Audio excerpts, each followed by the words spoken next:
With the highly anticipated third Sonic movie releasing in a few weeks, a whole new audience are going to be rocking up with their comically large popcorn buckets and collector cups to experience the story of Shadow and Maria for the first time. Find them before they escape! I figure now is as good a time as any to make a video about why Shadow the Hedgehog means so much to me. Hi, Shadow. It's me, the devil. I love you. I'm having so much fun with you. Thank you, I suppose? If you've seen the title of this video, you've probably guessed by now that I'm autistic. I mean, what Sonic fan isn't? I firmly believe that there's a direct causal relationship between my being autistic and my love for Shadow, but to explain, we'll first have to look at Shadow and his relationship with Maria. This is more of a summary. I might miss out certain details that aren't necessarily relevant to this video, so if you're interested in seeing a more in-depth lore video, I'll link some great ones by other creators in the description. Maria Robotnik, cousin of that Robotnik, suffered from a life-threatening illness, and her granddad, Gerald, wanted to develop a cure. As part of his efforts, he created the ultimate life form, Shadow the Hedgehog. Shadow and Maria spent a lot of time with each other and became extremely close friends, best friends in fact. Until when Gerald's project was shut down and Maria was shot and killed. In her dying moments, she used the last of her strength to help Shadow escape. Her dying wish? For him to bring hope to humanity. To protect the world in her honor. Seeking revenge, Gerald essentially tampered with Shadow's memories so that he would think Maria's dying wish was actually to take revenge against humanity, not to protect it. I still remember what I promised you. For the people of this planet, I promise you. Revenge! Fast forward 50 years of being inside of an ice cube and Shadow was awoken by Eggman for Sonic Adventure 2. Hey, that's... That blue hedgehog again, of all places. I found you, faker! It's an incredible game, and I won't go into too much detail because I really think that everyone should experience it for themselves at least once in their life. But to put it simply, Shadow experiences flashbacks of memories with Maria throughout the game, and in the final mission, he finally remembers her true dying wish, and he sacrifices himself to protect humanity. Now, despite my family being pretty sure I was autistic for most of my life, I actually wasn't diagnosed until extremely late. I'm not sure if this is a global thing, but in the UK our waiting lists for autism assessments are extremely long, and because of this I had to really fight to get myself on the wait list, because doctors would often just dismiss my feelings that I might be autistic as some extreme form of anxiety or general shyness. Hi, please listen. How do you handle anxiety? Just don't worry about it, mate. I was around 14, 15 maybe, when I finally started on the wait list, and it wasn't until I was 19 that I was seen and ultimately diagnosed. I can't speak to the experiences of anyone who's been diagnosed for most of their life, but for me, late diagnosis ended up causing me some major identity issues that I'm still struggling with.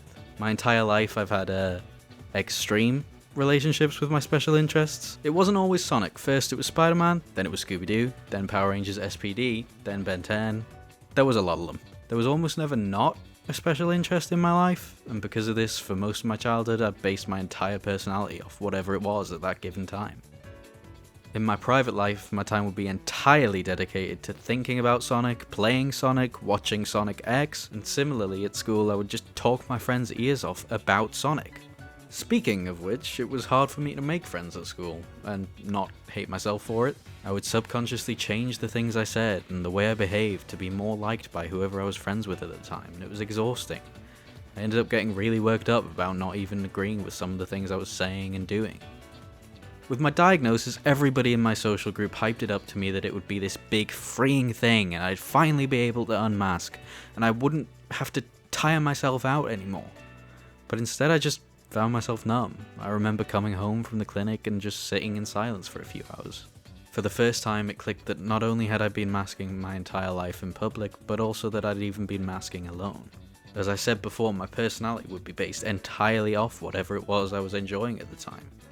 Strip that special interest away from me and who am I?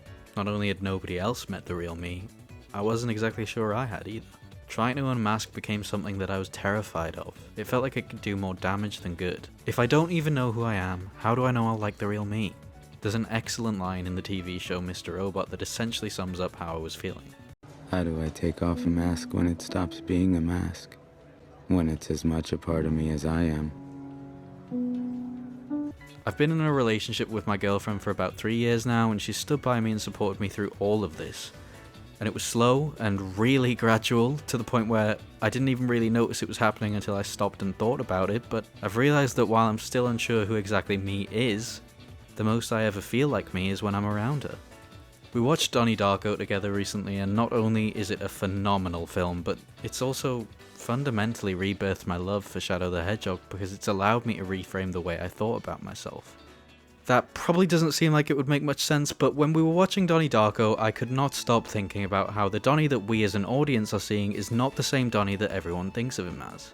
It's heartbreaking because, spoiler alert, but when he dies, people won't remember him for who he really was. They'll only really remember who they perceived him to be. And it made me start a question. If I died today, would anybody remember me? The real me? How can they if I haven't figured out who that is yet?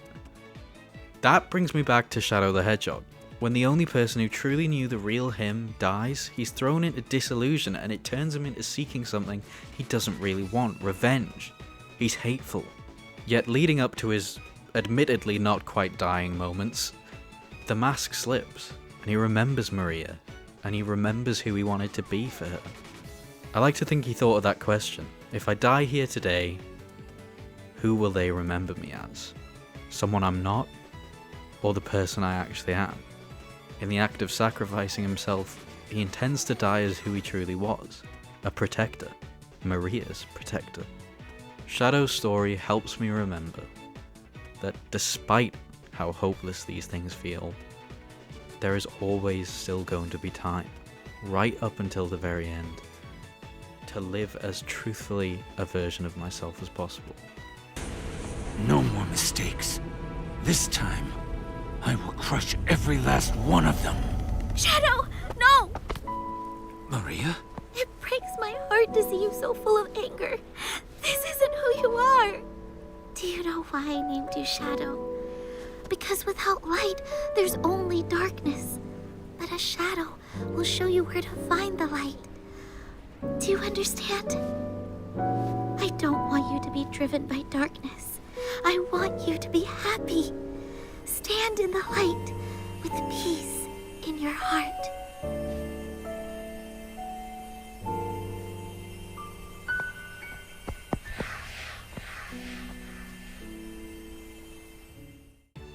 If you made it this far, thank you for watching. This is my first ever video, so it's not perfect. And it really means a lot that you stuck with it this far. If you liked it, please stick around and say hi. It'd be really interesting to know what Shadow means to you, or if you can relate in any way.